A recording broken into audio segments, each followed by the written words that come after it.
The morning air in Ifeagbaye was cool and fresh, filled with the sounds of roosters crowing and the rustle of palm trees. Babatunde stood outside the chief's estate, now employed as a horseman.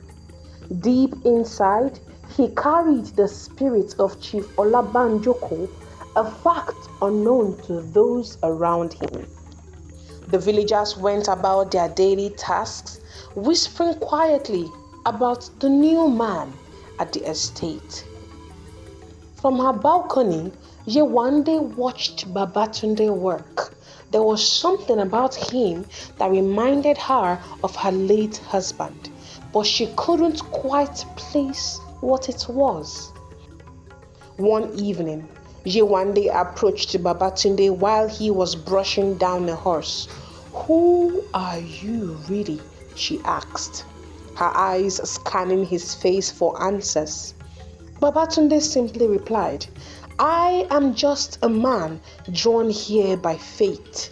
His words sent a shiver through Yewande as they hinted at something deeper. Meanwhile, Adigun strutted around the estate, flaunting his power. Babatunde watched him closely, noticing the paranoia in his eyes. As days passed, Babatunde listened to the whispers of the villagers. They spoke of Adigun's sudden wealth, wondering how he became so rich so quickly after the chief's death. Babatunde sensed that there was more to uncover and was determined to find the truth. One evening, he overheard Adigun whispering to his right-hand man, Kole, "We must keep everything quiet. If anyone finds out, it will be the end for us." Babatunde's heart pounded. He was getting closer to discovering the truth about his own death. The next morning, he approached Yewande, finding her sitting alone in the courtyard. "What troubles you?" he asked gently. Yewande confessed, "I was blinded by greed, led astray by Adigun. He tricked me into giving the chief, my husband, a drink that night. I thought it was medicine."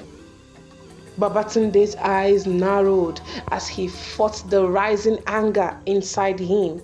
He urged Yewande to reveal the truth to the villagers. "It is the only way to find peace," he insisted.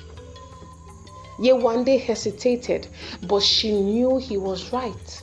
Meanwhile, Adigun sensed danger. He ordered Kole to watch Babatunde closely. One night, Kole followed Babatunde to the old shrine behind the estate where Babatunde knelt, seeking guidance from the ancestors. Kole ran to Adigun, fear etched on his face. "He is no ordinary horseman," he warned. Adigun decided to act. The next morning, Babatunde urged Yewande to gather the villagers. "They deserve to know what happened to their chief," he said. Yewande called for a meeting in the village square.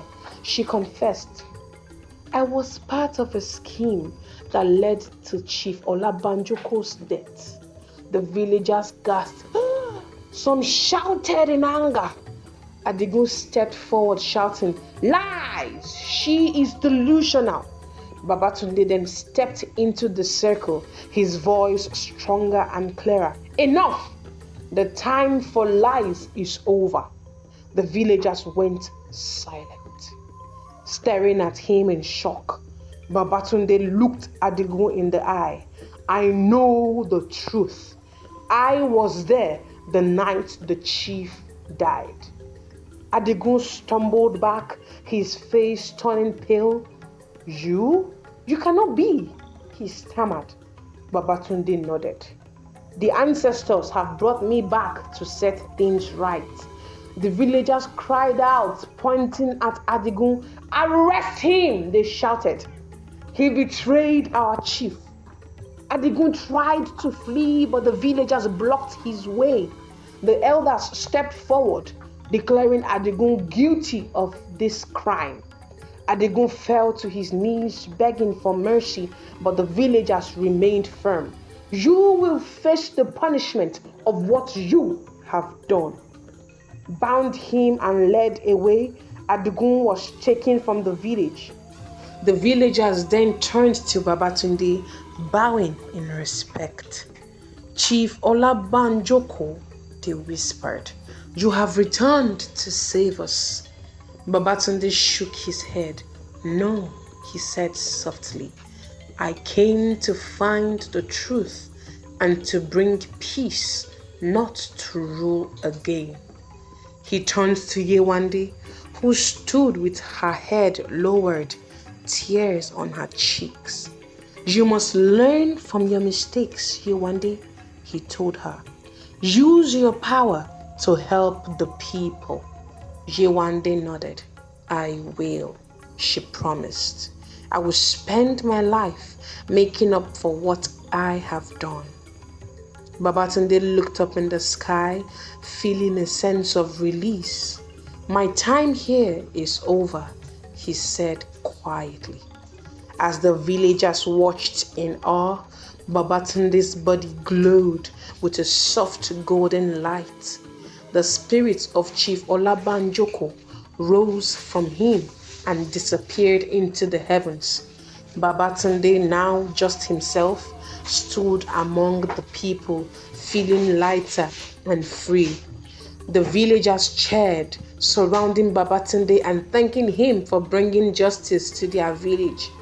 News of what happened had spread quickly, and people spoke of the rich, poor chief who had returned to uncover the truth and restore peace. Life slowly returned to normal in Ife Agbaye. Yewande kept her promise, using her powers for good. She helped the poor and shared the estate riches to those in need.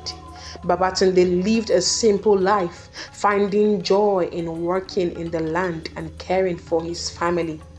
One day, Yewande visited Babatunde. She looked at him with respect. I know you are still here, she said. You're not just a farmer. Babatunde smiled.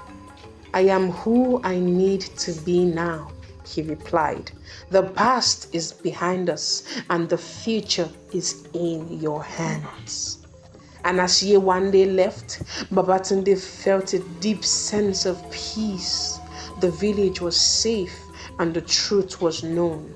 Now Chief Olabanjoko's spirit could finally rest. And so the tale of the rich poor chief came to an end.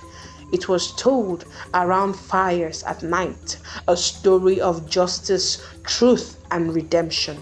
Babatunde, now just a man, lived his life with honor, leaving behind a legacy that would be remembered for generations.